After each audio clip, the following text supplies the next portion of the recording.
பொதுவாக கன்னி ராசிக்காரர்களை பொறுத்தவரையிலும் அன்புக்காக அதிகம் ஏங்குபவர்கள். இவர்களுக்கு வேலையில பாத்தீங்கன்னா ஒரு நிரந்தரம் இல்லாத நிலை இருந்திருக்கும். பெரியவர்களுடைய இறப்பு அல்லது குடும்ப நபர்களுடைய ஏதோ ஒரு இழப்பு பாத்தீங்கன்னா மனைவியோடு ஒத்து போகாத நிலை இனி வரும் காலகட்டத்தில் சரியாகுவதற்கான வாய்ப்புகளை தமிழ் புத்தாண்டு பலன் உறுதியாக தருகிறது. இன்னும் ஒரு குறிப்பான விஷயம் என்னன்னா, பித்தப்பை பிரச்சனைன்னு சொல்லுவோம் இல்லையா. இனி நாம் ஓடிக்கிட்டே இருக்கோம், இதுவரையில ஒரு முடிவே இல்லை. குருஜி சொன்னது எல்லாமே நடந்துச்சு, ஆக்சிடென்ட்ல இருந்து எல்லாமே நடந்துச்சு. சார், அடுத்ததாக கன்னி ராசிக்கு இந்த தமிழ் புத்தாண்டு என்னென்ன மாற்றங்களை ஏற்றங்களை நிகழ்த்த போகுது? பொதுவா கன்னி ராசி அப்படின்னு எடுத்துக்கொள்ளும் பொழுது உத்திர நட்சத்திரம், ஹஸ்த நட்சத்திரம், சித்திரை நட்சத்திரம், இந்த 3 நட்சத்திரங்களை உள்ளடக்கிய காலபுருஷனுக்கு 6வது ராசியாக நாம் இதை எடுத்துக்கலாம். பொதுவாக கன்னி ராசிக்காரர்களை பொறுத்தவரையிலும் அன்புக்காக அதிகம் ஏங்குபவர்கள். அன்பை அதிகமாக பெறணும் அப்படின்னா நாம் கன்னி ராசிக்காரர்களிடம் பழக்கம் வைத்து கொண்டாலே போதும். எதிர்பாராத அன்பை தரக்கூடிய அற்புதமான ராசி உள்ள ஒரு நபர்கள். தற்பொழுதைய காலகட்டத்தில் ராசிக்கு 10ஆம் இடத்தில் இதுவரையிலும் குரு பகவானுடைய சஞ்சாரமும் ராசிக்கு 12இல் கேதுவினுடைய சஞ்சாரமும் இருந்ததினாலே கடந்த காலகட்டத்தை, அதாவது 2025 மேக்கு பிறகு, 2025 மே மாதத்திற்கு பிறகு இவர்களுக்கு வேலையில பாத்தீங்கன்னா ஒரு நிரந்தரம் இல்லாத நிலை இருந்திருக்கும். அந்த நிலை மாறுவதற்கான வாய்ப்புகள் கன்னிராசிக்காரர்களுக்கு உண்டு.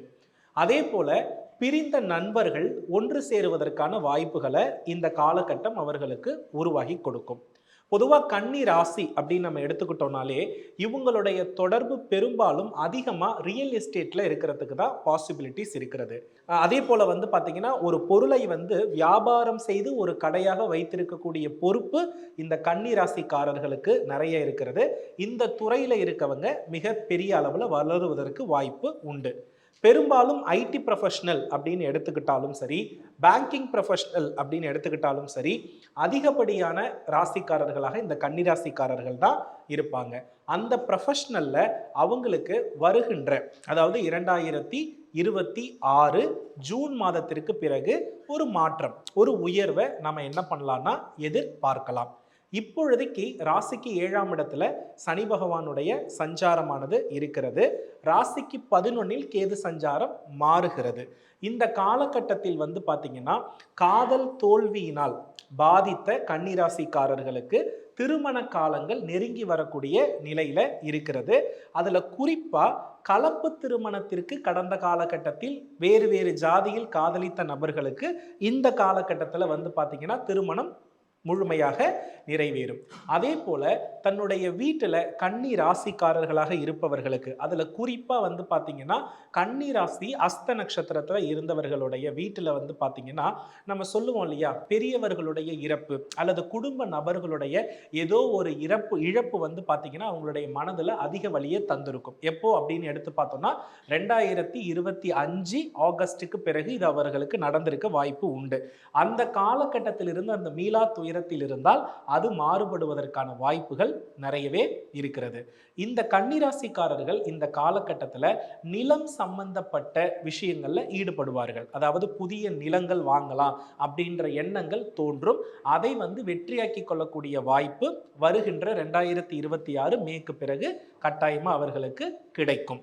அதே போல கன்னிராசிக்காரர்களுடைய நோய்கள் அப்படின்னு எடுத்துக்கிட்டோம்னா சைனஸ் தொந்தரவுகள் தான் அதிகமா இருக்கும். வெப்ப நோய்கள் ரொம்ப அதிகமா இருக்கும். வெப்ப நோய் அப்படின்னா என்னன்னா, உடம்புல அடிக்கடி கொப்புளங்கள் தோன்றுவது, மூக்குல அடிக்கடி பாத்தீங்கன்னா கட்டிகள் தோன்றுவது, இதெல்லாம் அவர்களுக்கு இயற்கையிலே இருக்கக்கூடிய நோய்கள்.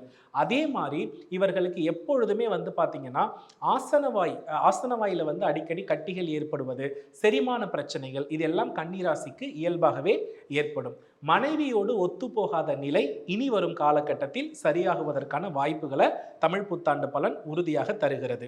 அதே மாதிரி பார்த்தீங்கன்னா கன்னிராசியில பெரும்பாலும் நில புலன்கள், விவசாயங்கள் இது சம்பந்தப்பட்ட விஷயத்துல நிறைய ஈடுபாடு இருக்கும் கன்னிராசிக்காரர்களுக்கு.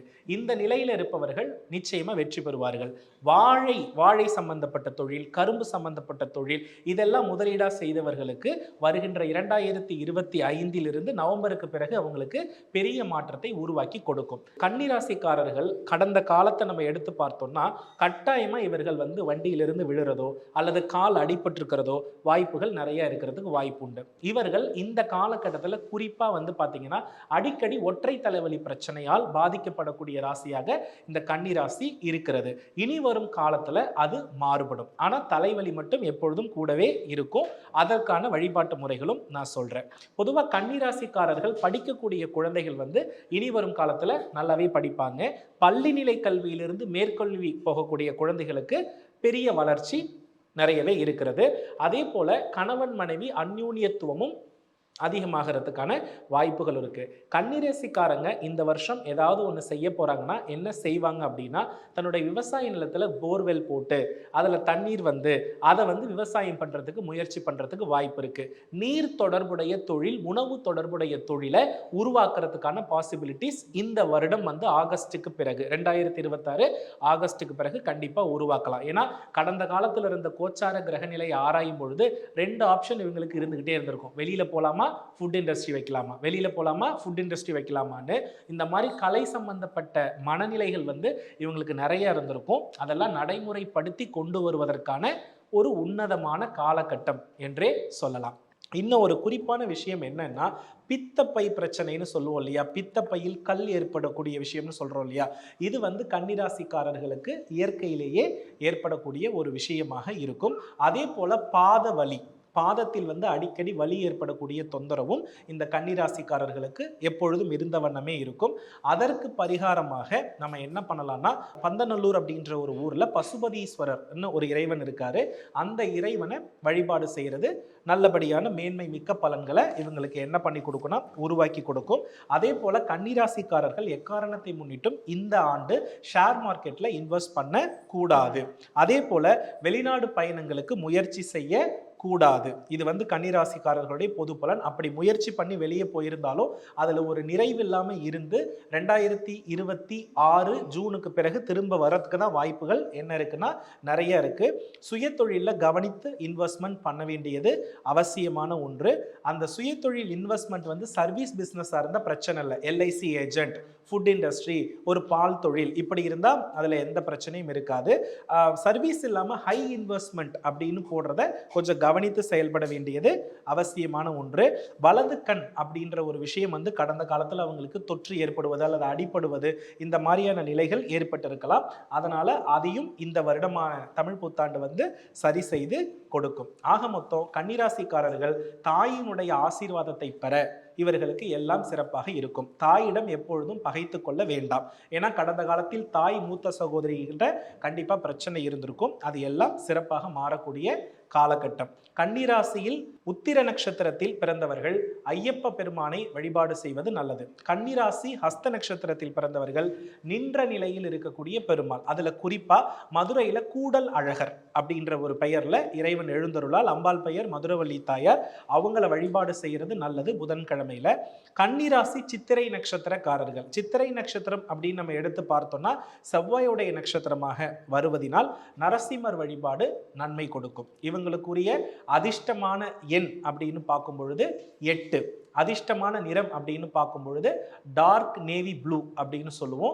அதுக்கப்புறம் பச்சை, இது 2 நிறத்தையும் பயன்படுத்தலாம். கன்னியை பொறுத்தளவில் கவனம் அப்படின்னு சொல்றதை தாண்டி இவர்கள் எப்பொழுதுமே கொஞ்சம் விழிப்பாகவும் அதே சமயத்தில் நண்பர்களோடு குறிப்பாக பெண் நண்பர்களோடு பழகும் பொழுது கவனம் தேவை அப்படின்றத இந்த இடத்துல அறிவுறுத்துறேன். கன்னியை பொறுத்த மட்டிலும் கவனத்தை தாண்டியும் ரொம்ப ஜாக்கிரதையா இருக்க வேண்டியது அவசியம் அப்படின்னு சொன்னீங்க.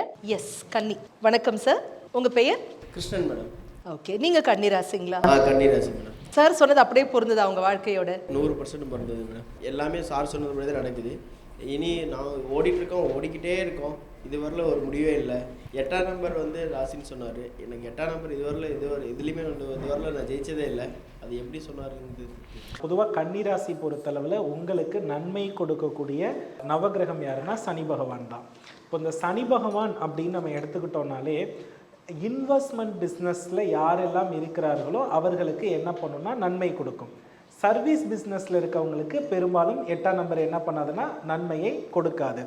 ஆனால் நீங்கள் சனி பகவானிடத்தில் நெருங்க நெருங்க நெருங்க உங்கள் லைஃப்பில் நிறைய மாற்றங்கள் இருக்கும். அதனால் திருநள்ளாறு ஒரு முறை போயிட்டு நீங்கள் 8வது எண்ணை கரெக்டாக யூஸ் பண்ணி பாருங்கள், பெரிய அளவில் மாற்றத்தை சந்திப்பீங்க.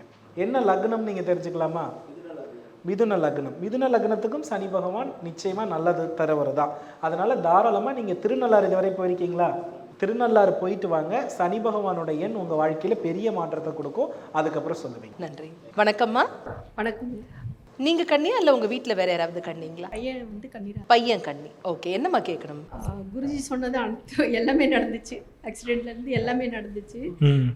இப்போ வந்துட்டு ஒரு டிகிரி முடிச்சிருக்காரு. அடுத்த டிகிரி பண்ணலாமா இல்லை பேங்க்லேயும் வந்து வேலைக்கு ரெடியாக இருக்கு. பேங்கிங் எக்ஸாமுக்கு ட்ரை பண்ண சொல்லுங்கம்மா. பேங்க்லேயே நீங்கள் போகிறத ட்ரை பண்ண சொல்லுங்கள், அதுதான் நல்லது. சரியா? வணக்கம் சார்.